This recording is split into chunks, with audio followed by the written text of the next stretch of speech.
तीन बहनों की लालची भाभी। करिश्मा, रेशमा और मनीषा तीन बहनें हैं। उनका एक भाई भी है, मयंक। मयंक अपनी बहनों को बहुत प्यार करता है, लेकिन मयंक की पत्नी सविता इस मामले में मयंक से बिल्कुल ही अलग है। वो अपनी ननदों का जितना बुरा कर सकती है उतना बुरा करती ही रहती है और अपनी ननदों पर हुक्म भी चलाती है। करिश्मा, करिश्मा, तुमने अभी तक नाश्ता नहीं बनाया? तुम्हारे भैया को ऑफिस जाने में देर हो रही है। हाँ भाभी, बस अभी बनाती हूँ। करिश्मा, तुम ये ढीलापन छोड़ दो। कल को पराये घर जाना है। वहाँ अगर तुम इस तरह से काम करोगी तो लोग क्या कहेंगे कि माँ ने और भाभी ने कुछ सिखाया नहीं। और तुम्हारी दोनों बहनें कहाँ हैं? अब रेशमा मार्केट गई है और मनीषा सो रही है।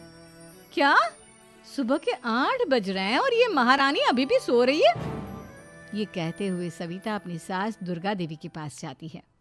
माँ जी, देख रही हो अपनी बेटियों के तौर तरीके? क्या हुआ बहू, सुबह सुबह क्या कर दिया मेरी बेटियों ने? अरे एक तो अभी अभी उठकर किचन में गई है, दूसरी सुबह सुबह बाहर चली गई और तीसरी अभी तक सो रही है। क्या करूं मैं इन तीनों का? मैं तो परेशान हो गई हूँ। जा जाकर उठा उसे और रेशमा से मैं बात करती हूँ। सविता सीधा मनीषा के कमरे में जाती है और उससे कहती है, महारानी जल्दी उठो, सूरज सर पर आ गया है। भाभी थोड़ी देर और सोने दो ना, मैं रात को लेट सोई थी। वो क्या ना, यूनिट टेस्ट चल रहे हैं। शराफत से उठती है या नहीं, या फिर पानी की भरी बाल्टी डालूं तेरे ऊपर? नहीं भाभी, मुझे बिस्तर में नहीं नहाना, उठती हूँ मैं। मनीषा जल्दी से उठकर बाथरूम में चली जाती है। सभी आराम से बैठकर नाश्ता कर रहे होते कि तभी रेशमा बाजार से हाथ में सामान लिए आ जाती है। रेशमा को देखते ही सविता उस पर बरस पड़ती है। लो, आ गई महारानी। ऐसा भी क्या सामान लाना था जो सुबह आंख मलते ही बाजार की तरफ रवाना हो गई? भाभी, कल आप ही तो चीख रही थी कि घर का सारा सामान मुझे ही लाना पड़ता है, घर में किसी को भी किसी काम से कोई लेना देना नहीं है। अब मैं बाजार जाकर सामान ले आई तो आपको इस बात से भी तकलीफ हो रही है? देख रही हो माँ जी, अपनी बेटी की जुबान कैंची से भी तेज चलती है।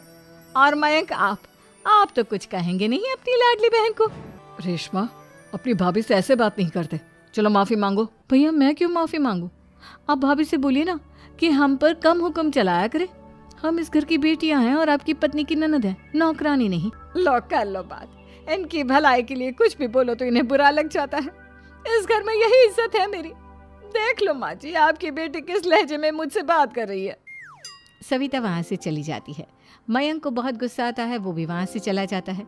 फिर करिश्मा रेशमा को समझाती है, रेशमा, तुम्हें भाभी से माफी मांग लेनी चाहिए थी ना। लेकिन दीदी, मैंने कुछ किया ही नहीं, तो मैं माफी क्यों मांगू? हाँ करिश्मा दीदी, रेशमा दीदी जैसे ही घर में आई भाभी ही उन पर चिल्ला रही थी। हाँ, मैं मानती हूँ कि गलती भाभी की थी। मैं तो इसलिए बोल रही हूँ कि भाभी ने माँ को तो पूरी तरह अपने वश में कर लिया है। वो हमारी बात सुनती ही नहीं। मयंक भैया हमारे लिए हमेशा खड़े रहते हैं, इसलिए उनकी बात का मान तो तुम्हें रखना चाहिए था ना। कोई फायदा नहीं दीदी, कुछ दिनों की बात और है, भाभी उन्हें भी हमारे खिलाफ भड़का देंगी। फिर वो भी माँ की तरह हमारी किसी बात का विश्वास नहीं करेंगे। इसी तरह सविता अपनी तीनों ननदों को किसी न किसी बात पर परेशान करती रहती थी। एक दिन मयंक अपनी तीनों बहनों के लिए गिफ्ट लाया। क्या रेशमा, ये तुम्हारे लिए हार का सेट। रेशमा, तुम्हारे लिए सुंदर सी ड्रेस। और मनीषा, तुम्हें किताबें पसंद है ना, तुम्हारे लिए किताबें लाया हूँ। थैंक यू भैया। थैंक यू भैया। थैंक यू भैया। करिश्मा, तुम्हारा नेकलेस कितना सुंदर है, ये भैया कहाँ से ले आए होंगे? मैंने भैया को 3 दिन पहले फोन पर ये डिजाइन दिखाया था और आज भैया ये ले आए। सविता तो अपनी ननदों के गिफ्ट्स देखकर जल गई और करिश्मा का नेकलेस तो उसे भी बहुत पसंद आया था। अपनी बहनों के लिए कितना अच्छा नेकलेस लेकर आए हैं, मुझे कभी कोई गिफ्ट नहीं दिया। मैं आज ही ये हार चुरा लूंगी। रात में सविता करिश्मा का हार चुरा लेती है और इसी तरह उसे अपनी ननदों की जो भी चीज़ अच्छी लगती वो उसे मांगती नहीं, बल्कि रात के अंधेरे में चुरा लेती।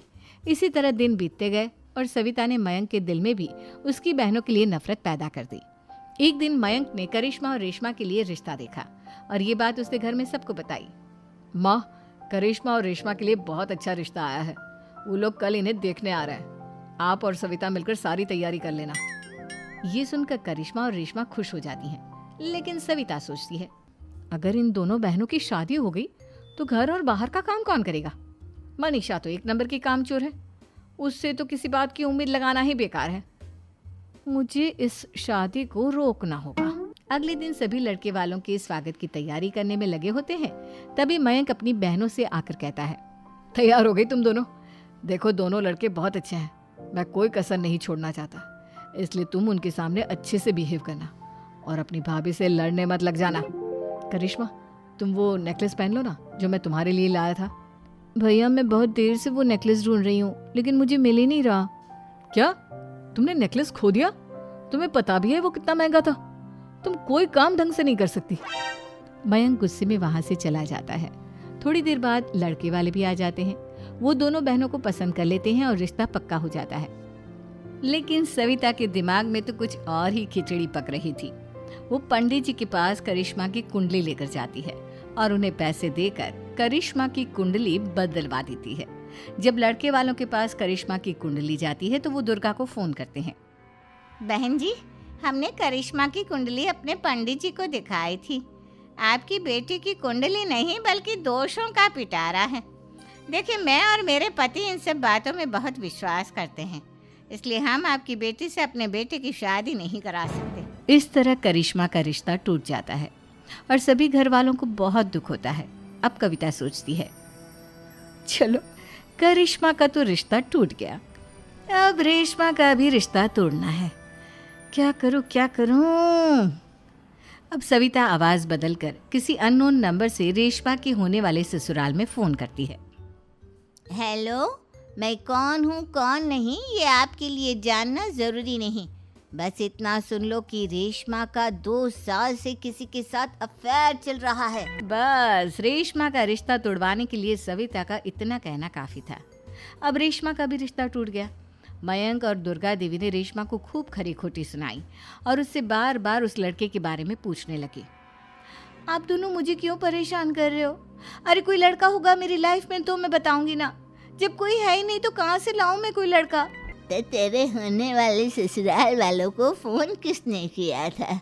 माँ मैं नहीं जानती किसने फोन किया था, मैं सच कह रही हूँ। मैं तो पहले ही कह रही थी इसकी लगाम खींच कर रखो, लेकिन मेरी सुनता ही कौन है।